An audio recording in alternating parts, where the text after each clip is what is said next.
सर्व मंगल मांगल्ये शिवे सर्वार्थ साधिके शरण्ये त्र्यंबके गौरी नारायणी नमोस्तुते। जय जगदंब। मंडळी, नुकतंच शारदीय नवरात्र महोत्सव अत्यंत धूमधडक्यात थाटामाटात व श्रद्धायुक्त भक्तियुक्त अंतःकरणाने आपण सर्वांनी साजरा केलेला आहे। त्यानंतर विजयादशमी म्हणजे अर्थात दसरा पण आज झालेला आहे आणि या दसऱ्यानंतर काही जण काही संस्थान व मंदिरामध्ये देवीला झोपवण्याची पद्धत आहे।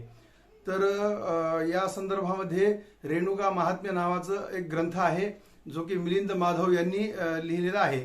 त्यात एक वर्णन असं आढळतं की ते देवीला प्रार्थना करतात की तू मला प्रसन्न का होत नाहीस, असं गाऱ्हाण मांडतानाचा तो प्रसंग आहे।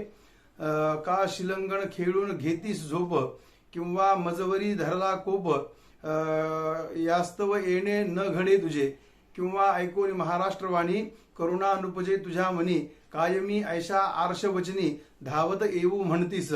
आणि याच रेणुका महात्म्यात आधी एक ओवी आलेली आहे, जरी नवरात्री निराहारी युद्ध केलेस अहोरात्री विजयी झालीस ते अवसरी पुष्पसंभार वर्षला।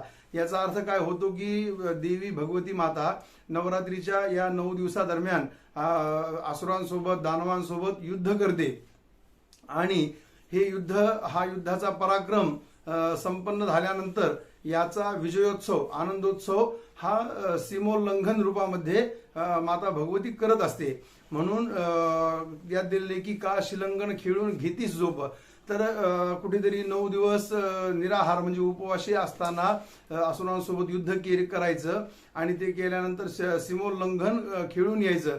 तर हे सर्व केल्यामुळे माता भगवती जी आहे ही कुठेतरी थकते, तिला विश्रांतीची गरज असते। म्हणून यात सांगितले की का शिलंगण खेळून घेतीस झोप, म्हणजे शिलंगण म्हणजे सीमोल्लंघन झाल्यानंतर माता भगवती ही झोपत असते। तिचं आरामाची निद्रेची विश्रांतीची तिची वेळ असते पौर्णिमापर्यंत 4-5 दिवस। तर हे जे आहे हे काही मंदिर संस्थान इत्यादीमध्ये हे त्यांचा हा कुलाचार किंवा त्यांची वार्षिक ही परंपरा असते त्यांची। तर सर्वसामान्य जे लोक आहेत आपण आपल्या घरी सुद्धा प्रत्येकाच्या घरी तुळजाभवानी रेणुका माता महालक्ष्मी सप्तशृंगी योगेश्वरी तिचे टाक मूर्ती तांदळे वगैरे आपल्या देवघरामध्ये आपण रोज नित्यपूजा करत असतो। तर मग सर्वसामान्य काही लोकांना प्रश्न पडलेला आहे की मग आपण ही या मंदिर व संस्थानाप्रमाणे मग देवीला झोपी घालायचं का। तर या संदर्भातला हा आपला आजचा व्हिडिओ आहे। याबद्दलचं जे काही चिंतन आहे ते आजच्या व्हिडिओमध्ये आपण पाहणार आहोत। नमस्कार, मी आहे वेदमूर्ती कृष्णा गुरुजी पात्रोडकर आणि आपण पाहत आहात वैदिक ॲस्ट्रो इन्फॉर्मेशन या चॅनलवरती मी आपणा सर्वांचं मनापासून स्वागत करतो। तर मित्र हो, मंदिर व संस्थान यातली देवी आणि आपल्या घरची देवी यामध्ये खूप मोठा काही तात्विकदृष्ट्या धार्मिक व आध्यात्मिक दृष्ट्या फरक आहे। आता काय की देव एकच आहे, मंदिरातला काय घरचा काय ही तर गोष्ट सत्य आहे, वासुदेव सर्व भगवद्गीतेत सांगितलेलं आहे। परंतु संस्थान मंदिर इत्यादी जे असतात ना, तर हे पुराणकालीन याला काहीतरी पौराणिक वारसा संदर्भ असतो एक तर, किंवा मंदिर सांप्रत कालामध्ये जरी स्थापन केलेले असतील तर त्याची मूर्ती खूप मोठ्या अशा विस्तृत प्रमाणामध्ये मोठी मूर्ती असते। आपल्या घरातल्या मूर्त्या ज्या असतात त्याला मर्यादा असतात आणि त्या छोट्या असतात। तसेच मंदिरातली जी मूर्ती जी असते ह्याची स्थिर प्राणप्रतिष्ठा केलेली असते किंवा काही ठिकाणी माता भगवती स्वयंभू रूपानं प्रगट झालेली असते, त्याची कोणी प्राणप्रतिष्ठा वगैरे केलेली नसते। परंतु आपली जी घरातली देवी असते ही चल स्वरूपातली मूर्ती असते, म्हणजे हिला आपण रोज उचलून तामणात घेऊ शकतो किंवा तामणातून परत वर तिच्या जागेवरती ठेवू शकतो। असं मंदिरातल्या देवीला करता येत नाही, कारण की ती स्थिर रूपात तिची प्राणप्रतिष्ठा झालेली असते। हा एक फरक आहे त्यामागे। असे अनेक फरक आहेत, कारण ते जे असतं ते शक्तीपीठ असतं किंवा ते देवीचं मंदिर देवालय किंवा खूप जुनं असं पुराणकालीन ऐतिहासिक संदर्भ असलेले असे ते मंदिर असतात। तर ते त्यांचे नियम आहेत, ते नियम आपल्या घरच्या देवांना तद्वत सेम टू सेम लागू होत नाहीत। आपल्या घरच्या देवाचे सेवा त्याचे कुलाचार त्याचे नियम इत्यादी वेगळे असतात। घरची जी आपली देवता आहे देवघरातली, याला नित्यपूजा म्हणजे याचं रोज अर्चन, रोज पूजन आपण जे काय ज्या पद्धतीने करतो त्याप्रमाणे व्हायलाच पाहिजे. जर आपण घरातल्या देवीला जर विनाकारण मंदिरात करतायत म्हणून त्याचं अनुकरण करून आपण आपल्या घरच्या देवतेला जर झोपी घातलं तर आपल्या उपासनेमध्ये, आपल्या सेवेमध्ये कुठेतरी खंड पडेल. आणि शास्त्रात अशा काही गोष्टीचं वर्णन केलेलं आहे, जसं की 3 दिवसपर्यंत जर संध्या केलं नाही तर तत्पुनरुपनयनम म्हणून सांगितले, किंवा काही दिवसपर्यंत देवपूजेचा जर लोप झाला तर मग त्या देवाची परत प्राणप्रतिष्ठा करावी लागत असते, कारण की त्यातली जी जीवकला असते ती सेवेचा खंड झाल्यामुळे निघून जात असते. म्हणून मंदिरातल्या जे देवांचे नियम आहेत ते आपल्या घरच्या देवांना अगदी जशास तसे लागू होत नाहीत. म्हणून असं आपल्याला काही करण्याची गरज नाहीये. परत दुसरं कारण असं असतं की आपल्या घरच्या देवतेची सेवा आपल्या घरातले कुटुंबातले जे लोक असतात की 8-10 जे काय असतील ते, हे आपण इतकेच लोक त्याचं रोज दर्शन घेणे काय अमुक तमुक आपण करत असतो. बाकीचे बाहेरचे अन्य कोणी लोक येऊन आपल्या घरच्या देवाचं दर्शन घेण्याचं काही कारण नाहीये. परंतु मंदिर व संस्थानामध्ये असं नाहीये. तर एकेका तुम्ही तुळजापूर बघा किंवा माहूर बघा किंवा अजून कुठलं अंबेजोगाई देवीचं तीर्थ पहा, रोज लाखो लोक या ठिकाणी देवीचं दर्शन रांगेमध्ये उभं राहून घेत असतात.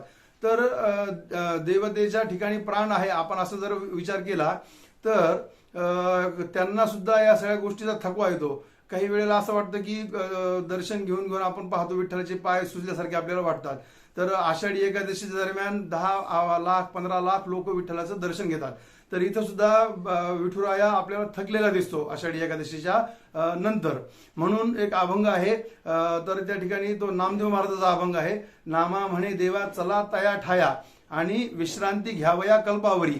तर ते नामदेव महाराज म्हणतात की विश्रांतीसाठी देवा तुम्ही आता आळंदीला चला म्हणून, आणि देव जातात ही अशी कल्पना आहे. मग तिथून पुढे देवशयनी एकादशी सुरू होत असते.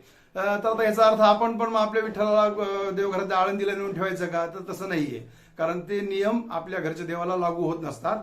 तसंच या देवीच्या नवरात्रीमध्ये असं झालेलं असतं की असंख्य लाखो भक्त देवीचे दास विविध मंदिरांच्या ठिकाणी रांगेत उभा राहून दर्शन घेतात. आणि या दर्शनाच्या संख्येचा लोकांचा जो आहे या ठिकाणी देवीला कुठेतरी थकवा झालेला असतो. आणि म्हणून त्यांनी त्या मंदिरातल्या लोकांनी, संस्थानिक लोकांनी देवीला झोपी घालणं हे संयुक्तिक आहे या गोष्टीने विचार केला तर. तसं आपल्या देवीला थकवा येण्याचं कारण काही नाहीये, आणि तशीही आपण तिला थकवा यावा इतकी उपासना देखील आपण करत नसतो. तर देवीला थकवा येण्यासाठी आपण त्या विपुल अशा मोठ्या प्रमाणामध्ये उपासना करायला पाहिजे. खरे तर आम्ही बरेच वेळेला पाहतो की नवचंडीमध्ये वगैरे देवीचा तांदळा ठेवलेला असतो, तर वर्षभर लोक काही करत नाहीत, काही नाही. आणि ज्या वेळेला नवचंडीमध्ये मग खूप सेवा होते, मंत्राचा गजर, हवन, बलिदान, अमुक तमुक, तिचं कुंकुमार्चन, कुमारिका पूजन, या सगळ्या सेवा ज्यावेळेला तिच्या समोर होतात तर त्यावेळेला तिलाही, त्या मूर्तीलाही कौतुक वाटतं. आणि कुठेतरी आम्ही असं बरेच वेळेला ऑब्झर्वेशन केलेलं आहे की त्या मूर्तीच्या ठिकाणी ओलसरपणा येणे, घाम येणे असे दिसून आलेलं आहे. आता हा विषय मानायचा का नाही मानायचा हा ज्याचा विषय आहे, परंतु हे आम्ही पाहिलेलं आहे.